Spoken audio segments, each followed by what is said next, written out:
Vamos lá. Deus me avisou que meu pai iria falecer. Vamos lá. Oi, Ana, tudo bem? O meu relato não vai ter nomes para facilitar, mas estou mandando 2 fotos que gostaria que ficasse só para você. É claro, a gente não mostra fotos aqui também e mesmo que a pessoa autorize, tem que estar com os rostos embaçados, tá? A gente tem que embaçar o rosto e tudo mais, mas não vou mostrar. Ok. Não, tudo bem. Estou anexando elas apenas para ilustrar algo que você vai entender no meio da história, tá bom? Meus avós, por parte de pai, tiveram 7 filhos, sendo meu pai o mais novo deles. Não, ele não era lobisomem, até onde eu sei. Todos tinham uma vida humilde, mas o meu pai conseguiu melhorar de vida. Ele abriu uma empresa que cresceu e assim ganhou um pouco mais de dinheiro que os outros. Uma das irmãs dele tinha problemas mentais e ela dependia muito dele. Ele pagava remédios, médicos, levava ela nas consultas e cuidava dela de toda forma que podia. Os outros irmãos ajudavam cada um dando um pouquinho, mas o meu pai assumia a maior parte por ter mais dinheiro, como eu já falei. Em junho de 2016, ela faleceu do nada. Apesar dos problemas mentais, ela não tinha problemas físicos de saúde. Então, pegou a família assim de surpresa. Mas ela tomava muitos remédios e fumava muito. Além disso, por favor, não me julguem por dizer isso. Por causa dos problemas dela, não era muito possível ter uma relação íntima. Então, apesar da família sentir, todo mundo lidou bem com a perda. No velório dela foi quando tudo começou. Ana, eu olhava para ela e via o meu pai no caixão. Eu fiquei tentando me convencer que era porque eles eram irmãos e por isso que eu via a semelhança. Mas a verdade é que eles não se pareciam nem um pouco. Por isso as fotos para você ver, para você mesma ver que eles não se pareciam. E não era como se eu visse ela e enxergasse semelhanças que me dessem agonia, não. Eu via o meu pai mesmo. Me deu tanto nervoso que eu tive que sair de perto. A partir desse dia, eu não conseguia mais dormir. Eu sonhava com a morte do meu pai o tempo todo. Eu não conseguia pensar em outra coisa.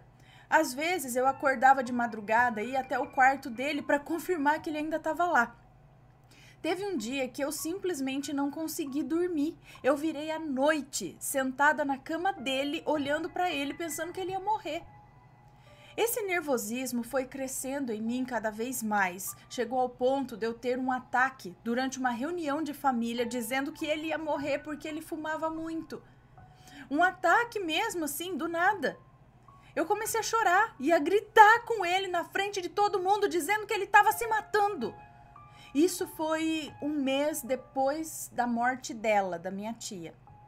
Um detalhe importante é que ele não fumava tanto assim. E a minha mãe fumava muito mais do que ele. Se era para eu me preocupar com alguém, o normal seria eu me preocupar primeiro com a minha mãe. Só para me acalmar, meu pai foi em vários médicos, fez diversos exames e viu que estava tudo bem. Um desses médicos foi inclusive um cardiologista. Mas o meu nervosismo não passava. Em agosto foi o aniversário dele. Em setembro, menos de 3 meses depois da morte da minha tia, foi aniversário de casamento do meu primo. Minha família é meio espalhada pelo Brasil, então é muito difícil juntar todo mundo, mas naquele dia todo mundo veio. Inclusive um tio meu que mora longe e que meu pai não via há uns 5 anos porque o meu tio odeia viajar. A festa foi no sábado à noite. No domingo, a família toda se reuniu para almoçar e se despedir da galera que morava longe e que iria embora na segunda de manhã. Umas 8 horas da noite, voltei para casa com os meus pais. Me arrumei e fiquei mexendo no computador. Quando foi umas 11h30, minha mãe gritou meu nome. Ana, eu soube na hora. Eu não vou descrever aquela noite porque dói demais lembrar. Só vou dizer que só vou dizer que ele estava comigo e com a minha mãe, que ele sempre dizia que eram as duas pessoas mais importantes na vida dele, cada uma segurando uma mão dele. Ele olhou diretamente nos meus olhos antes de morrer. E foi rápido. Nós duas vimos o momento exato em que ele se foi. Tem uns detalhes que seria interessante eu contar sobre aquela noite, mas eu não tenho como descrever mais do que eu já fiz. Me desculpe por isso. Eu já tô tremendo e chorando só de lembrar, e acho que com o que eu já contei já deu para passar a história. A autópsia disse que ele teve um ataque cardíaco. Na sexta-feira, depois da morte dele, eu passei por uma situação horrível em que um vizinho meu tentou tirar a própria vida e eu tive que levá-lo ao hospital. Eu não vou entrar em detalhes aqui também porque eu não quero tirar o foco e não quero que o relato fique enorme, mas posso te dizer que foi muito ruim o que eu passei naquela noite. Eu cheguei em casa com uma dor horrível e muito forte no peito. Naquele momento eu achei que eu também ia morrer. Mas eu fiquei bem. Claro, até porque eu tô aqui contando a história. Mas fui no cardiologista, o mesmo do meu pai, para ver se era alguma coisa para se preocupar. Quando eu tava indo embora, ele me disse para mandar um abraço pro meu pai. Aí eu contei para ele que o meu pai havia falecido. Ana, só eu sei o choque que aquele homem teve quando eu disse que o meu pai tinha tido um ataque cardíaco. Ele já tinha ficado assustado quando eu falei que meu pai tinha morrido, porque ele tinha visto meu pai, não tinha nenhum mês, e tinha feito exames, e o meu pai estava ótimo de saúde. Quando eu falei do ataque cardíaco, então, ele não entendeu nada. Ele chegou a abrir os exames que o meu pai tinha feito novamente ali na minha frente, e ele ficava falando, não é possível, procurando algo que ele tivesse deixado passar nos exames. Mas não achou nada. Ana, eu também não comentei, mas o meu pai estava muito triste com a vida.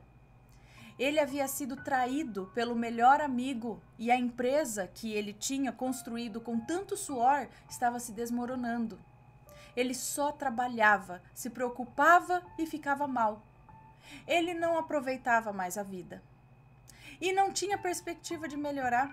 Ele tinha 60 anos.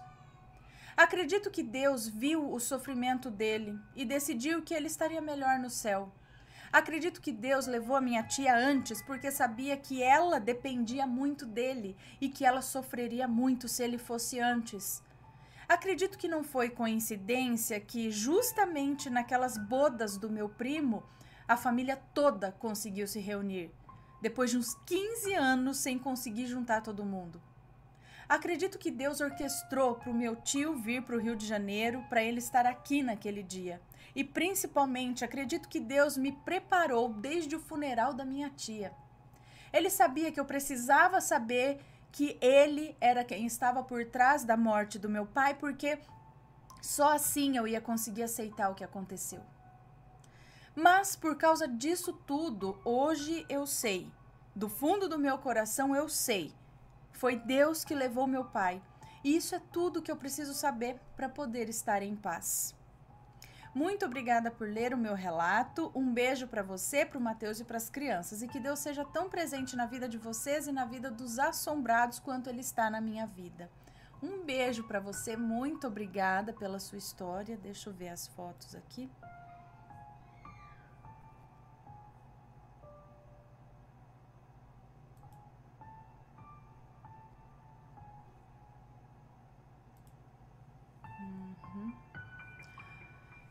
Que coisa!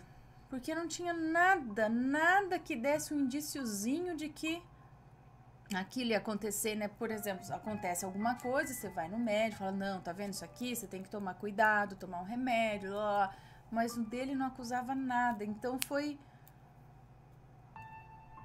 uma coisa assim, mas ela foi avisada antes. Cadê? Aí, contado.